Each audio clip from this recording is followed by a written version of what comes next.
Hello everyone, welcome back to the Rana academy. So last lecture के अंदर हमने exercise 2B के 4 न्यूमेरिकल्स डिस्कस किए थे। आज के लेक्चर के अंदर मैं उसके जो लास्ट 4 न्यूमेरिकल्स हैं उनको डिस्कस करने वाला हूं। तो बिना कोई टाइम वेस्ट किए चलिए शुरू करते हैं। नाइन्थ न्यूमेरिकल में कहता है कि figure given below shows a velocity time graph from a car starting from rest. The graph has 3 parts A B C and C D. पहला वो कहता कि state how is the distance travelled in any part determined from the graph. देखिए इसका तो बहुत ही simple answer है। तो पहले पार्ट का आंसर रहेगा by finding area under curve we can find distance travelled in any part. क्यों? हमने किया था ना कि अगर वेलोसिटी टाइम ग्राफ हमारे पास हो तो हम क्या करेंगे, जस्ट उसका एरिया अंडर कर्व निकालेंगे तो हमें वहां से डिस्टेंस एंड डिस्प्लेसमेंट दोनों ही पता लग जाती हैं। क्लियर है? तो चलिए अब हम बात करते हैं अपने सेकंड पार्ट की। तो सेकंड पार्ट में वो कहता है कि compare the distance travelled in part B C with the distance travel in part A B. तो देखिए कुछ नहीं करना, हमें एरिया अंडर कर्व निकालना है। जब मैं बीसी की बात करता हूँ, देखिए ये बीसी दिख रहा है, तो ये एक देखने में आपके पास यहाँ पर एक रेक्टेंगुलर शेप मान लेते हैं। वैसे स्क्वायर दिख रहा है मुझे पता, बट इसको थोड़ा सा रेक्टेंगुलर शेप मान लेते हैं क्योंकि मुझे नहीं पता कि इसकी लेंथ क्या है, ब्रेड्थ क्या है, इसलिए। इस पर्टिकुलर कंडीशन में मुझे इसका एरिया निकालना है ना, एंड यू नो दैट कि ऐसे पर्टिकुलर फिगर के लिए हम लेंथ इनटू ब्रेड्थ करते हैं। तो हम क्या करेंगे, अब हम पहले जो बीसी है उसका डिस्टेंस देखते हैं। Distance travelled in BC, so that will be equal to बेटा लेंथ इनटू ब्रेड्थ। तो आप देख सकते हो बेटा इसकी जो वैल्यू है वो क्या है, BC के ऊपर हाइट कितनी है, इसकी ये जो लेंथ है ये कितनी है आपके पास V नोट है, और जो ब्रेड्थ है ये वाला that will be 2t minus T. So अब हम क्या करेंगे, पहले मैं आपको फॉर्मूला लिख देता हूँ। देखिए जब हम डिस्टेंस या डिस्प्लेसमेंट की बात करते हैं तो उसका फॉर्मूला होता है वेलोसिटी इनटू टाइम इंटरवल। तो आप एरिया अंडर कर्व कर लो या इस फॉर्मूले का इस्तेमाल कर लो, दोनों में यहां से सेम ही आता है। देखिए मैं बताता हूं आपको, डोंट वरी। देखिए जब मैं एरिया अंडर करूंगा तो लेंथ इनटू ब्रेड्थ करूंगा, बिल्कुल, तब आएगा वी नॉट इंटू टी इसलिए क्योंकि 2t माइनस टी ही होता है आपका। या आप यहाँ पे वैल्यूज डाल दो, जैसे वेलोसिटी है तो वेलोसिटी की वैल्यू क्या है वी नॉट, तो मैंने वी नॉट डाल दिया। टाइम इंटरवल क्या आ जाएगा आपका 2t माइनस टी आ जाएगा। तो उस केस में क्या आ जाएगा आपका, जब आप इसको सॉल्व करते हो तो आपका आंसर आ जाता है that is v naught into t. Clear हो गया? गुड। और ये मैं डायरेक्टली इसलिए भी अप्लाई कर सकता हूं क्योंकि इस पर्टिकुलर पोजीशन पे इसकी एक्सेलरेशन 0 है, तो मैं डायरेक्ट फॉर्मूला लगा के भी इसका आंसर निकाल सकता हूं। अदरवाइज अगर कोई मुझे बोलेगा सर ये एबी में भी वही अप्लाई करके दिखाओ, तो वो नहीं, उसके लिए फिर दूसरा फॉर्मूला यूज करेंगे हम अपना, ठीक है, वही S equal to ut plus half it square वाला। बेसिकली वो मैंने आपको करवाया नहीं है, तो इसलिए मैं वो चीज अभी डिस्कस करना नहीं चाहता, ठीक है। चलिए अब हम बात करते हैं नेक्स्ट पार्ट की, कि मुझे अब डिस्टेंस पता करना है किसका, ए बी का। तो यहां लिख देता हूं मैं, distance that is travelled by A B. तो वही area under curve, half into base into height, half into base. जब मैं बेस की बात कर रहा हूं, देखिए ये आपका बेस है, कितनी वैल्यू है, टी है, दिख रहा है आपको यहाँ पे पूरा, तो ठीक है जी। हाइट की बात करें तो देखिए यहाँ पे ये हाइट है किसके बराबर है, वी नोट के, तो मैं वी नोट डाल देता हूँ। देखिए अगर आप देखेंगे आपके आ जाएगा v naught t divide by 2 आ गया जी। कंपेयर, कंपेयर का मतलब होता है you have to find the ratio, ठीक है। बेसिकली जो डिस्टेंस है बीसी का डिवाइड बाय जो डिस्टेंस है हमारा ए बी का, उसको कंपेयर करना है। जो बीसी है उसकी वैल्यू है वी नोट टी, और नीचे आ जाएगा बेटा v naught t divide by 2, तो ये 2 ऊपर चला जाएगा, तो आपका रेशियो आ जाएगा 2:1। क्या आ जाएगा, 2:1। तो इसका मतलब हुआ कि जो BC है वो बेसिकली दुगना डिस्टेंस ट्रेवल कर रहा है as compared to AB। Clear हो गया? तो ये है आपका सेकंड पार्ट। आई होप आपको ये समझ में आ गया होगा। गुड।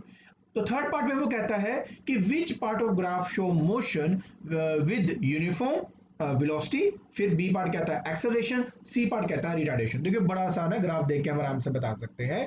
देखिए अगर मैं बात करता हूं ए बी की, तो आप देख सकते हो कि जो वेलोसिटी वो आपकी इंक्रीज कर रही है विद रिस्पेक्ट टू टाइम, तो ये एक्सेलरेशन है। यहां पर वेलोसिटी आपकी कांस्टेंट हो जाती है, मतलब एक्सेलरेशन 0, या फिर हम ये भी कह सकते हैं कि ये यूनिफॉर्म वेलोसिटी को रिप्रेजेंट करता है। तो BC आपका यूनिफॉर्म वेलोसिटी को रिप्रेजेंट करता है। जब मैं CD की बात करता हूं तो देखिए वेलोसिटी लगातार डिक्रीज हो रही है विद रिस्पेक्ट टू टाइम, तो ये क्या हो गया आपका, ये हो गया आपका रिटार्डेशन।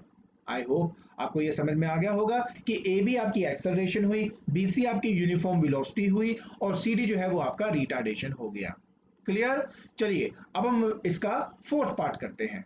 सो फोर्थ पार्ट में कहता है कि is the magnitude of acceleration higher और lower than that of retardation. So देखिए गाइस, अगर हम बात करते हैं वेलोसिटी टाइम ग्राफ की ना, तो जो स्लोप होता है ना, वो बेसिकली बताता है कि उसकी एक्सेलरेशन क्या है। तो जिसकी स्लोप ज्यादा, ऑटोमेटिकली उसकी एक्सेलरेशन ज्यादा। लेकिन मन में सवाल आता है कि सर सिर्फ ग्राफ देख के हम कैसे डिटरमिन करें कि किसका स्लोप ज्यादा है किसका स्लोप कम है। तो उसके लिए हमेशा आपने क्या करना है, ग्राफ के साथ चलते जाओ एंड फिर ये देखो कि वो हॉरिजॉन्टल एक्सिस के साथ कितना एंगल बना रहा है। यहाँ पे हॉरिजॉन्टल एक्सिस आपकी टाइम है। तो देखिए अगर मैं आपको बताऊं, जैसे कि मैं ए बी के अलोंग जा रहा हूँ, ए से बी जा रहा हूँ, राइट। तो उस केस में अगर आप देखेंगे तो ये जो एंगल आप देख रहे हो, ये वाला एंगल, मैं इसको थीटा 1 ले लेता हूँ। क्लियर? अब आप देखिए फिर उसके बाद बी से सी गए और सी से डी। तो मैं क्या करूंगा, ये देखिए ये इसकी हॉरिजॉन्टल एक्सिस आपने देख ली और अब इसके साथ देखेंगे तो ये इसका एंगल है, ये आपका ये लेते हैं यहाँ पे थीटा 2। अब आप ना खुद देखकर बता सकते हो, जस्ट देखकर बताओ क्या दिख रहा है आपको। दिख रहा है यहाँ पे कि थीटा 2 बड़ा है as compared to theta 1। So इसलिए आपका सी डी का स्लोप ज्यादा होगा as compared to A B के। एक तो देखिए ये तरीका है। दूसरा अब देखो कि जो चेंज आ रहा है हमारे वेलोसिटी के बीच में, वो कितने टाइम पे आ रहा है। तो देखिए अगर मैं बात करूं ए बी की, तो इसमें वी नोट वेलोसिटी का चेंज आया इन टाइम टी। लेकिन अगर मैं बात करता हूं सी डी की, तो इसमें वी नोट में चेंज आया है इन टाइम 0.5 टी। तो यहाँ पे कम टाइम पे चेंज आया है, इसलिए फिर भी हम कह सकते हैं कि रिटार्डेशन ज्यादा है एज कंपेयर टू एक्सेलरेशन। तो दो तरीके हैं, आपको जो पसंद है आप वो ऑप्ट कर सकते हो।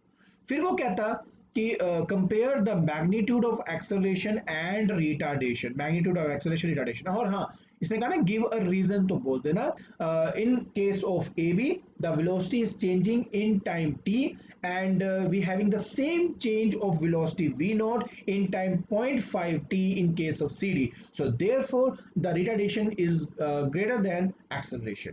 ठीक है जी, तो आपने इस तरह से इसका आंसर दे देना है। अब हम बात करते हैं बी पार्ट की। कहता है compare the magnitude of acceleration and retardation. तो मैंने आपको देखिए ऑलरेडी बता दिया है कि जो स्लोप है वो बेसिकली क्या होता है, इसका एक्सेलरेशन निकालने का तरीका होता है। तो कैसे करूंगा देख लीजिए। सबसे पहले मैं क्या करूंगा, यहाँ पे लिखता हूँ एक्सेलरेशन। एक्सेलरेशन ठीक है। अब एक्सेलरेशन क्या होता है, change in velocity divide by time. मतलब चेंज इन वेलोसिटी मतलब v final minus v initial, v final minus v initial divide by t final minus t initial. ऐसा करने से ना जल्दी से आंसर आया था, तो मैं करता हूँ और कोई रीजन नहीं है। तो जब मैं एक्सेलरेशन की बात कर रहा हूँ तो टी वी फाइनल, तो देखिए बी आपका फाइनल पॉइंट है, राइट। ठीक है, मैं दो पॉइंट कोई भी ले सकता था, बट मैंने ये दो एक्सट्रीम पॉइंट क्यों लिए, क्योंकि इस बी की वैल्यू भी मुझे पता है और ए की वैल्यू भी पता है, सिर्फ इसलिए। सो बी के सामने वी फाइनल क्या है, वी नोट। तो मैं यहाँ पे लिख दूंगा v naught minus v initial, क्योंकि ओरिजिन से शुरू हुआ तो यहाँ पे 0 आ जाएगा, डिवाइड बाय टी फाइनल आपका टी है और टी इनिशियल 0 है, तो ये आ जाएगा v naught by t. Clear? जब मैं बात करता हूँ रिटार्डेशन की, ठीक है, क्योंकि मैंने ऑलरेडी रिटार्डेशन कह दिया हुआ है तो जस्ट मुझे चेंज देखना है। देखिए मैं आपको मतलब बताता हूँ।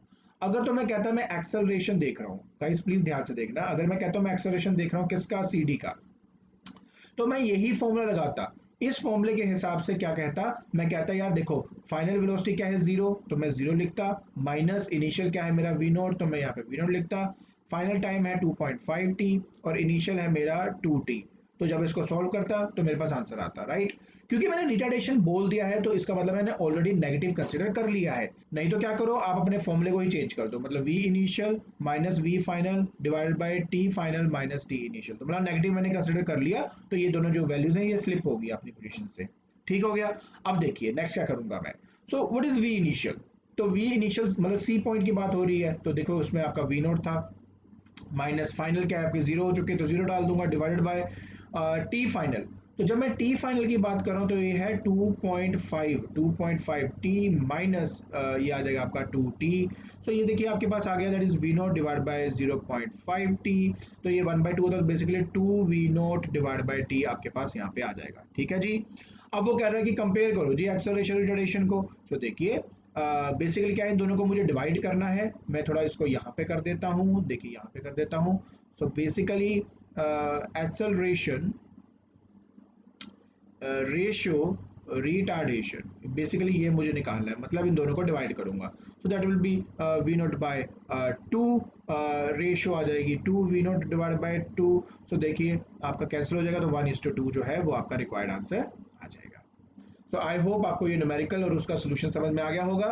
तो चलिए अब हम अपना नेक्स्ट न्यूमेरिकल देखते हैं। सो नेक्स्ट न्यूमेरिकल में कहता है कि the velocity time graph of a moving body is given. तो वेलोसिटी टाइम ग्राफ आपको ऑलरेडी दिया हुआ है, कहता है find the acceleration in the part A B B C and C D. देखिए बड़ा आसान है, तो पहले फटाफट ऐसे करते हैं, मैं आपको ऑलरेडी बता चुका हूँ तो मैं जल्दी से कर देता हूँ इसको। जैसे फर्स्ट पार्ट कहता है एक्सेलरेशन, एक्सेलरेशन क्या होता है बेटा आपका v final minus v initial divide bye t final minus t initial, basically slope find कर रहे हैं हम यहाँ पे, ठीक है। और है जी, सो देखिए v फाइनल, सो देखिए अगर मैं ए बी की बात करता हूँ, मैं यहाँ पे लिख देता हूँ ब्रैकेट में ए बी, तो मैं बेसिकली ए बी की लिख कर रहा हूँ। तो एट 4 इस बी की वैल्यू क्या है 30, तो यहाँ पे आ जाएगा 30 माइनस इनिशियल क्या था देखो यहाँ पे 0, तो यहाँ पे 0 आ जाएगा डिवाइडेड बाय टी फाइनल आपका 4 माइनस 0, तो देखिए आपके पास 30 डिवाइड बाय 4 आ चुका है। जब आप सोल्व करते हो तो आपके पास आंसर आ जाता है 7.5, और क्योंकि ये मेरी एक्सेलरेशन है तो इसलिए यहाँ पे आ जाएगा मीटर पर सेकंड का स्क्वायर। ये हो गया मेरे पहले पार्ट का, जस्ट मैंने पहला हिस्सा किया दैट इज ए बी। उसी तरह अगर मैं चाहूँ तो एक्सेलरेशन एट बी सी के लिए बेसिकली मैं फाइंड कर सकता हूँ, तो वही v final minus v initial सब ऐसे लगाओ। तो देखिए 30 मेरा वी फाइनल है, देखिए सी पॉइंट यहाँ पर है ना, तो सी पॉइंट के जस्ट सामने 30 है, बी के जस्ट सामने 30 है, तो माइनस 30 डिवाइडेड बाय 8 माइनस 4, देखिए आपका आंसर यहाँ पे 0 आ जाएगा। और ये होना भी था क्योंकि कांस्टेंट वेलोसिटी है, चेंज नहीं आ रहा, तो एक्सेलरेशन आपकी 0 आ जाएगी। अब हम बात करते हैं इसके नेक्स्ट की, दैट इज एक्सेलरेशन हम फाइंड करते हैं, क्योंकि इसने एक्सेलरेशन बोली है, रिटार्डेशन नहीं बोली। तो एक्सेलरेशन अब मैं निकाल रहा हूँ सी डी का, ठीक है। तो इस केस में देखिए फिर से वही v final minus v initial divide by t final minus t initial.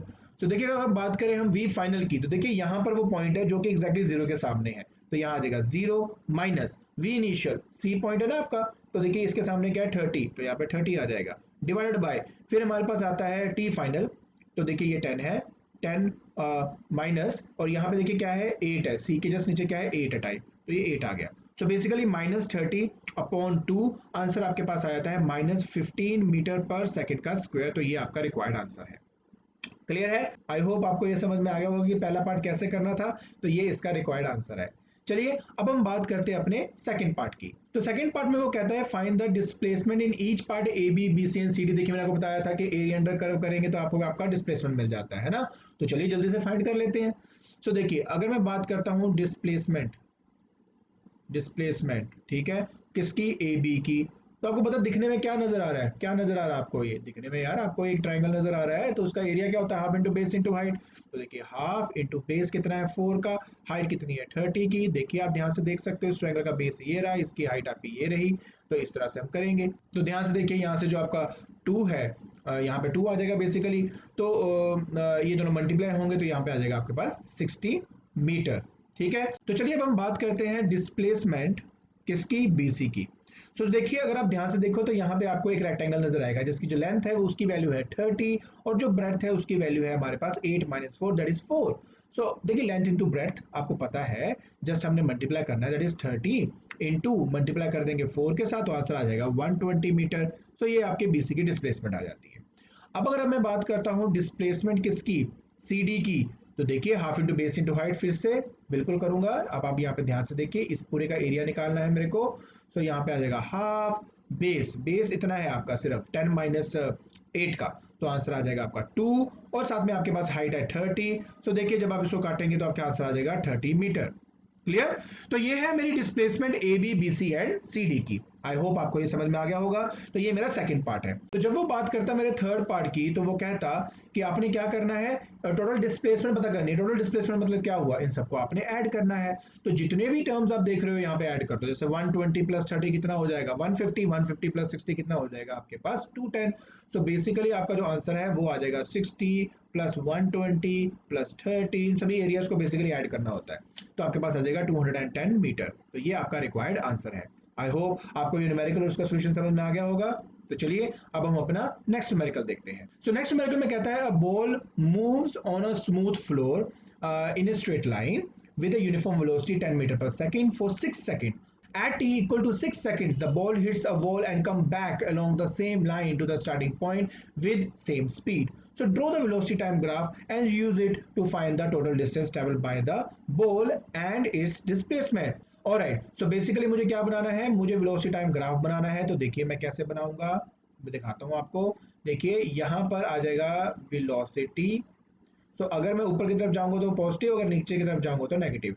Guys मैंने आपको पहले भी कहा था कि जो वेलोसिटी का जो पॉजिटिव है और वो नेगेटिव है, वो एक्चुअली बताता है मोशन ऑफ द बॉडी को, not motion, basically direction of motion of a body को। कहने का मतलब ये हुआ कि अगर मेरा वेलोसिटी पॉजिटिव है तो इसका मतलब है the body is moving away from the origin, और अगर वो नेगेटिव आ जाए तो इसका मतलब है it is moving towards the origin. तो इस केस में क्या हो रहा है कि पहले एट 10 मीटर पर सेकंड की स्पीड से बेसिकली वो पहले 6 सेकंड जो है वो आपका अवे फ्रॉम द ओरिजिन जा रहा है, बिकॉज यहाँ पे पॉजिटिव वैल्यू है। लेकिन जब वो वापस आएगा तो हमें उसमें नेगेटिव लेना पड़ेगा। तो मैं क्या करूंगा, देखिए सबसे पहले, और ये यूनिफॉर्म वेलोसिटी है ना, कांस्टेंट रहेगा। So what I'm going to do is I'm going to make a straight line parallel to time axis till time t equal to 6 seconds. And after that what I'm going to do is, first of all let me write it 10 meter per second here. Okay, so after that, since the body is coming back to its origin, I'm going to take velocity minus 10 meter per second, because the minus represents that the body is moving towards the origin. All right, so now what I'm going to do is I'm going to make minus 10 meter per second. Now I'm going to make again a straight line parallel to time axis such that its value come out to be minus 10 meter per second, like this. I'm going to make like this. This is what I'm going to do. So what's the time? So again it is again it is another 6 seconds, so I can write it down. So देखिए हमें basically क्या करना था, जब हम बात करते हैं पॉजिटिव मतलब वेलोसिटी की, तो अब हम कहते हैं कि ये जो वैल्यू है it is parallel to time axis, of course because is a uniform velocity, और पहले 6 सेकंड के अंदर ये क्या करता है, ये कांस्टेंट वेलोसिटी से मूव करता है जिसकी वैल्यू है 10 मीटर पर सेकंड। बट उसके बाद ये वापस आता है ओरिजिन की तरफ। So therefore again what I am going to do is I am going to make a line parallel to time axis such that कि अब जो वैल्यू है, सच दैट कि अब जो ये वैल्यू है वो आपको माइनस 10 मीटर पर सेकंड दिखाए, बिकॉज ऑपोजिट डायरेक्शन दिखानी ना मेरे को, so इसलिए जो आपका ग्राफ है कुछ ऐसा बनेगा। तो आप यहाँ पर चाहे तो डॉटेड लाइन दिखा सकते हो लाइक दिस, ठीक है। तो ये आपकी लाइन एग्जैक्टली ऐसे आ जाएगी। क्लियर। अब वो कहता कि मेरे को यहाँ पे डिस्टेंस पता करना है, तो डिस्टेंस का मतलब क्या है, एरिया अंडर कर्व आपने निकालना है, और डिस्प्लेसमेंट भी बोल रहा है। तो देखिए अगर मैं इसका एरिया निकालता हूँ, इसका, ठीक है, तो इसकी जो वैल्यू है क्या आएगी, देखिए मान लेते हैं इसको फिगर 1 मान लेता हूँ, मान लेते हैं इसको फिगर 2 मान लेता हूँ, ठीक है, जिसका एरिया है बेसिकली ये होगा आपका। सो अगर मैं फिगर मान लेता हूँ तो एरिया ऑफ 1 क्या आएगा, that is length into breadth करेंगे, तो देखिए यहाँ पे लेंथ 10 है, ब्रेथ इसकी 6 है, तो देखिए जब आप मल्टीप्लाई करेंगे तो आपके पास आ जाएगा 10 इंटू 6, तो आ जाएगा 60 मीटर, राइट। जब आप A2 करेंगे तो उसका आ जाएगा बेटा अगेन, देखिए ये नीचे आपका 10 है और ये आपका 6 है, तो यहाँ पे आएगा 10 इंटू 6, तो आंसर आ जाएगा 60 मीटर। तो जब मैं बात कर रहा हूँ डिस्टेंस की, तो तब मैंने आपको कहा था कि जितने भी एरियाज आपको मिलते हैं सबको प्लस कर दीजिए, तो ये आ जाएगा 60 प्लस 60, तो आंसर आ जाएगा 120 मीटर। लेकिन जब हम बात करते हैं डिस्प्लेसमेंट की, तो गाइस मैंने कहा था आपको कि टाइम एक्सिस के ऊपर वाले जो एरियाज हैं उनको पॉजिटिव लेना है, और टाइम एक्सिस के नीचे वाले एरियाज को आपने नेगेटिव लेना है। तो आप देख सकते हो यहाँ पे क्या हो रहा है कि 60 माइनस 60 करूंगा तो आपका आंसर जो है वो आ जाएगा 0 मीटर। सो ये है आपका रिक्वायर्ड आंसर। आई होप आपको ये जो न्यूमेरिकल है उसका सोल्यूशन समझ में आ गया होगा। तो चलिए अब हम अपना लास्ट न्यूमेरिकल देखते हैं। Alright, so last न्यूमेरिकल में कहता है कि the figure shows the velocity time graph of a particle moving in a straight line। ठीक है, बिल्कुल सही बात बोली उसने। फिर वो कहता है state the nature of motion of the particle। अरे बड़ा आसान है, देखिए आप खुद देख सकते हो। जब मैं बात करता हूँ 0 से लेके 2 मीटर पर सेकंड की वेलोसिटी के बारे में, तो देखिए आप देख सकते हो कि पहले 4 सेकंड में क्या हो रहा है कि जो लाइन है वो स्ट्रेट है और ऊपर की तरफ जा रही है, टाइम के साथ उसकी वैल्यू इंक्रीज हो रही है। तो देयरफॉर ये है मेरा यूनिफॉर्म एक्सेलरेटेड मोशन, ये यूनिफॉर्म एक्सेलरेटेड मोशन को रिप्रेजेंट कर रहा है, ठीक है। तो उसके बाद आप देख सकते हो कि लगातार आपकी वेलोसिटी डिक्रीज कर रही है विद रिस्पेक्ट टू टाइम, तो ये है यूनिफॉर्म रिटार्डेशन मोशन, ठीक है जी। तो ये आपके पहले पार्ट का आंसर आ गया। तो चलिए अब हम बात करते हैं अपने सेकंड पार्ट की। कहता find the displacement of particle at t equal to 6 second. तो जब वो बात करते हैं कि एट पर्टिकुलर टाइम पे आपने इसकी वेलोसिटी फाइंड करनी, तो कुछ नहीं करना, देखिए 0 से 6 के बीच में ये आपका ग्राफ बना है, इसका एरिया अंडर कर्व निकाल दो, आपको आपका डिस्प्लेसमेंट मिल जाएगा। तो इस सारे का मुझे एरिया निकालना है, ठीक है। तो इसका बेस है 6 और हाइट है 2, तो डायरेक्ट मेरा आंसर आ जाएगा, दैट इज सेकंड पार्ट का अगर मैं आंसर निकालूं that is displacement. So that will be half into base into height, that is 6 into 2, answer आपका आ जाएगा 6 मीटर। सो ये आपका रिक्वायर्ड आंसर हो गया। ठीक है, तो चलिए अब हम बात करते हैं अपने थर्ड पार्ट की। सो थर्ड पार्ट में कहता है कि does the particle change is direction of motion, बिल्कुल भी नहीं, नो, इसका आंसर नो है। क्यों? क्योंकि देखो वेलोसिटी कहीं पे नेगेटिव नहीं आई आपकी, आपकी डिक्रीज और इंक्रीज हो रही है with respect to time, but velocity negative नहीं है। जो पिछला न्यूमेरिकल मैंने कराया था आपको, मैंने बताया था अगर डायरेक्शन चेंज होगी तो मुझे नेगेटिव वैल्यू दिखानी होती है, जो कि इस केस में नहीं है। तो इसका आंसर है नो। अब हम बात करते हैं नेक्स्ट, कहते हैं compare the distance travel by the particle from 0 to 4 and from 4 to 6 second. तो देखिए कैसे करेंगे। तो जब हम बात करते हैं डिस्टेंस 0 टू 4, सो बेसिकली मतलब हुआ कि 0 से 4 टाइम इंटरवल पे जो कर्व आपका दिख रहा है, इसका एरिया अंडर कर्व निकालना है। तो मतलब ये इस ट्रायंगल की बात कर रहा है, तो इसका जो बेस है वो 4 है, उसकी जो हाइट है वो बेसिकली 2 है। तो यहाँ पे आपके पास आ जाएगा half into base into height, देखिए इसका जो आंसर है वो आपके पास आ गया 4 मीटर। और जब वो कह रहा है क्या कहते हैं उसको 4 टू 6, तो बेसिकली मतलब हो गया मेरा कि मुझे ये वाले हिस्से का एरिया अंडर कर्व निकालना है। ठीक है जी। तो देखिए इसका जो अगर आप देखेंगे जो इसका जो बेस है वो आपका 2 है, इसकी हाइट अगेन फिर क्या है आपका 2 आ जाएगा। तो यहाँ पे मैं डालूंगा that is distance from 4 to 6 second का। So half into base, base कितना है इसका, दैट इज 2, और हाइट क्या है इसकी 2, तो आंसर आ जाएगा 2 मीटर। अरे उसने कंपेयर करने को बोला है, कंपेयर का मतलब क्या हुआ, कुछ नहीं, आपने दोनों को डिवाइड कर दी, तो देखिए यहाँ पे आ जाएगा आपके पास डिस्टेंस। ठीक है, किसके भी किसके लिए, यहाँ पे हम बात करेंगे 0 से 4 डिवाइड बाय आपका आ जाएगा डिस्टेंस किसके लिए 4 टू 6, तो देखिए आपके पास आ जाएगा 4 metre divide by 2 metre, answer आ जाएगा आपका 2:1। तो ये आपकी कंपैरिजन हो गई। ठीक है, आई होप आपको ये जो पार्ट है समझ में आ गया होगा। तो चलिए अब मैं आपको इसका लास्ट पार्ट करवाता हूँ। सो लास्ट पार्ट में कहते हैं find the acceleration from 0 to 4 second and retardation from 4 second to 6 second. बड़ा आसान है, देखिए मैंने आपको पहले भी इसके बारे में बताया था कि जब हम एक्सेलरेशन की बात करते हैं वो होता है v final minus v initial divide bye t final minus t initial. v final हम किसको लेते हैं, जब हमारे पास फाइनल टाइम की बात होती है, और t इनिशियल मतलब जहां से शुरुआत हुई है, और v इनिशियल मतलब वहां पर उसकी वेलोसिटी क्या है। ठीक है, सो देखिए अगर ये बात करें 0 से 4 की, राइट, तो देखिए 0 पे वेलोसिटी भी 0 है, टाइम भी 0 है, और 4 पर जो वेलोसिटी वो आपकी 2 है। तो देखिए हम यहाँ पे बेसिकली क्या कर रहे हैं, स्लोप फाइंड कर रहे हैं। ठीक है, slope of velocity time graph give you what, acceleration. तो देखिए तो यहाँ पे आ जाएगा बेटा 2 माइनस 0, नीचे आ जाएगा आपका 4 माइनस 0, तो ये आ जाएगा 2/4, इसके वैल्यू आ जाएगी मेरे पास दैट इज 0.5 मीटर पर सेकेंड का स्क्वायर, क्योंकि एक्सेलरेशन है तो मीटर पर सेकेंड स्क्वायर लिखेंगे। अब वो कहता है कि 4 टू 6 सेकंड, देखिए अगर एक्सेलरेशन बोलता तो मैं ये फॉर्मूला लगाता, अब उसने बोला रिटार्डेशन, रिटार्डेशन तो मैं नेगेटिव में नहीं लिख सकता इसको, तो that will B v initial minus v final divide by t final minus t initial. अब आप देखिए तो v इनिशियल क्या था यहाँ पर 2 की वैल्यू, और जब 6 होगा तब इसकी वैल्यू क्या है 0। ठीक है, टी फाइनल क्या है 6 माइनस 4, तो देखिए आपके पास क्या आ गया, that will B 2 divided by नीचे आ जाएगा 2, आंसर आ जाएगा आपका 1 मीटर पर सेकंड का स्क्वायर। सो 1 मीटर पर सेकंड स्क्वायर है, बट माइनस नहीं लिखा क्योंकि रिटार्डेशन लिख चुका हूं मैं। अगर एक्सेलरेशन बोलता तो मैं -1 मीटर पर सेकंड स्क्वायर लिखता। ठीक है, आई होप आपको ये न्यूमेरिकल उसका सोल्यूशन समझ में आ गया होगा। ठीक है, सो फाइनली आज के लेक्चर के अंदर हमने जो एक्सरसाइज 2b के सारे न्यूमेरिकल्स जो हैं वो हमने डिस्कस कर लिए हैं।